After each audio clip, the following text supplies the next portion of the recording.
A friend called me the other day asking how many people showed up to your webinar. I'm really excited to find out how it went. And me being the jokester I am, she said, well, nobody wants me. Ready or not, here I am, even though you don't want me. In other words, no one showed. Now, have you ever felt that nobody cared, nobody wanted you, nobody thought that you had value in the marketplace, or that you just weren't good enough? Well, that statement started my mind down that rabbit hole of self-pity and excuses until the pain came back. You know, that pain, that emotional pain of not being good enough. Now, that statement opened the wounds of my heart and my mind, because words are powerful things. Now, when I was younger, before I slid into that mud pit of life, of so dark that you just don't know how to get out, I had a lot of confidence in my ability to succeed and to get a job whenever I needed one. I knew I was smart, I was capable, hardworking, and full of potential. But that was the story I told, and I was successful. But then my life began to unravel, and I wasn't prepared for it. And it happened years before my divorce. It was a long, slow slide into that mud pit of despair. And as I slid down, my narrative changed. I no longer was the person who always saw the silver lining in anything and could spin a negative into a positive without a second thought. Oh yeah, I can spin a good story. But I was slowly slipping into this negative narrative, which became the core of all my communication once I was under that muddy, muddy water in that dark, dark pit. And I was unsure of which way was up and which way was down. You know, the narrative that we tell ourselves determines whether or not we will be successful, we'll struggle, or we'll just tread water. You have to be aware of what you are saying to yourself and to others. Because if you don't tell the story of your capability, nobody else will think you're capable either. You tell stories to yourself 24/7, all day, right from the moment you wake up, even when you're sleeping.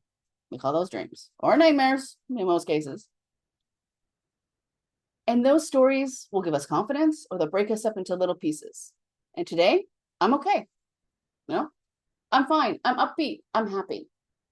Now, it didn't take long for me to stop my mind from wandering down the wrong path and get back on track, because I've done it so many times. So I can have those thoughts of melancholy, of, okay, for example, I emailed 50 people in Ottawa looking for a job.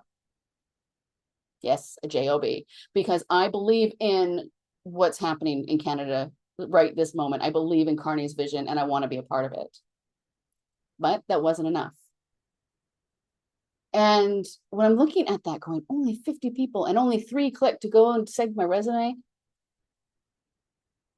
I was thinking, oh my goodness, I got no market value. I've got no, they don't want me. I'm useless. Well, that's not right. That's wrong. Just means my cover letter sucked and I had to rewrite it or figure out whether or not that is really where I need to be. There's other stories that we can tell ourselves, other reasons why maybe they aren't clicking to go and view my resume / portfolio. Now I'm in marketing, so I can tell when someone opens, when somebody clicks, when somebody goes, how long they stay on my portfolio, all of that.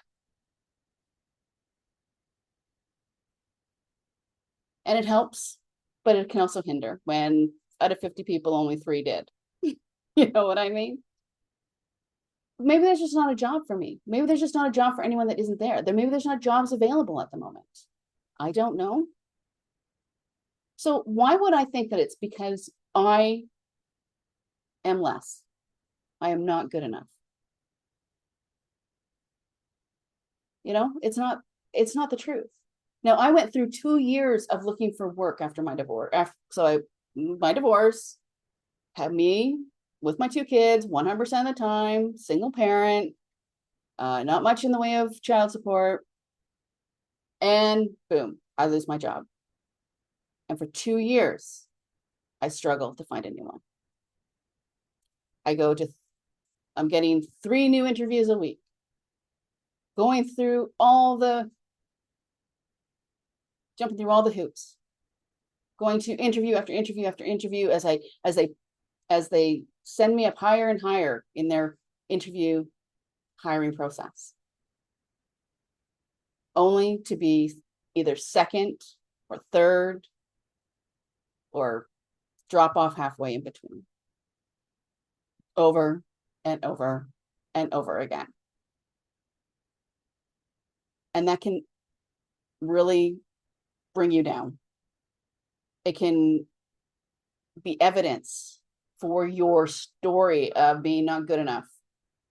Nobody wants you. Nobody thinks that you're good enough. Nobody wants to hire you or sees your market value. And you just end up with that narrative coming out of your mouth because it's going through your head. And as it's coming out of your mouth, the person that's interviewing you isn't seeing your market value, isn't seeing why they should hire you, because you don't see your own market value and your own reason for being hired, because you're wrapped up in that victimization mentality because of other things that have happened in your life, because you're not prepared for what other people's decisions have done to you. Your expectations weren't met. All sorts of things. You're going to have to re-look at how you do it. That's what I do. I just re-look. Okay, do I really want that? Is this really what I want? Okay, how do I get in and around that? How do I rewrite my cover letter so it's a little bit more interesting? Because I don't know what the job is. I don't know what jobs are available. Maybe I need to just talk to people, go and meet people, ask people. But how do you do that? And then you're like, okay, well, now I found out who is responsible for hiring in this office. I have their name. Okay, I've got their number. Great. Now, what can I offer in relation to just having a conversation? Well, you're going to want to know something about them. You're going to want to ask them questions about their processes, their decision making. Is there anything I can do to help? I want to help you. What is it that you need? And as you find out what it is that they need, how you can help them, then you can craft your message in your that letter that you send out a little better, that will then tell them why you're the person, what's your worth, what's this, and they'll already know you, and they'll have already built trust with you, and it'll be that much easier.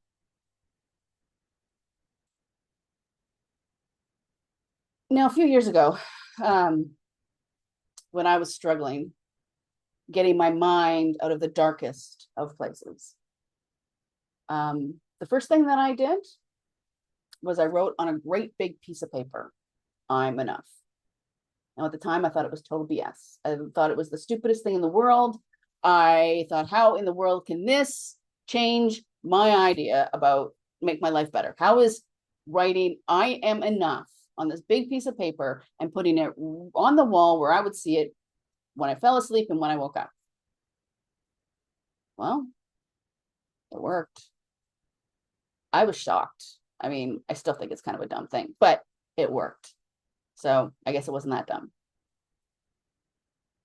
And it helped me to understand that just because I was hearing from other people that you're not enough, you're not good enough, you're not lovable, you're not hireable, you're not, not worth it to hang out with. As I had the word I am enough in there, it changed the narrative that I was talking about. change narrative in my head. I had to start looking for new evidence that said I was enough, that I had the skill set, that I had the things that I could give to the world, that the world wanted and needed, whether it was. And then I also made choices. I chose to stop doing the dating thing because it was just not good for my mental health.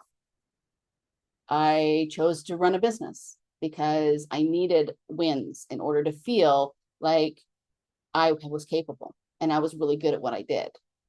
And I got wins and I am capable and I am really good at what I do.